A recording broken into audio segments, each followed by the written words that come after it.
আসসালামু আলাইকুম বন্ধুরা, বন্ধুদের মধ্য থেকে প্রশ্ন করেছিলেন অনেকেই এই ঠ অক্ষরটা সুন্দর করে লিখতে পারে না। তার আগে আমরা দেখে আসব যে এই ঠ অক্ষরটা দেখতে আসলে কেমন। বইয়ের অক্ষরটা এরকম। সুন্দর লেখা শিখতে হলে আমাদের অবশ্যই প্রথমে বইয়ের অক্ষরের মতো করে শিখতে হবে, তাহলে কিন্তু সুন্দর করে লেখা যাবে।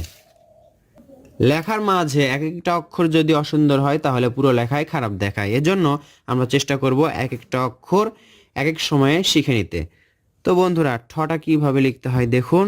ঠটা সহজভাবে লিখতে আমরা এই মাত্রা থেকে আমরা যখন লেখা শিখব তাহলে তখন কিন্তু এই বাংলা খাতায় যখন শিখব তখন কিন্তু সহজ হবে।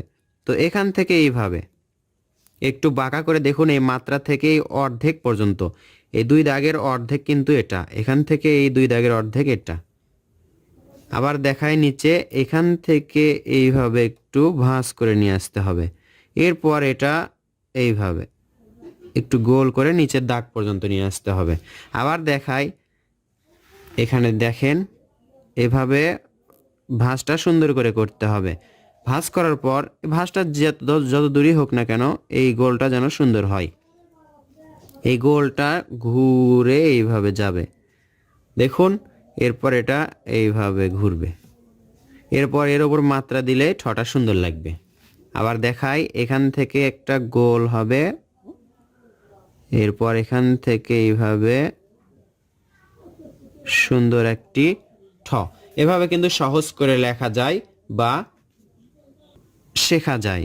আবার দেখাই, এখানে এইভাবে একটু গোল করতে হবে, গোল করে এইভাবে এই ভাঁজটা যেন সুন্দর হয়। ঠ।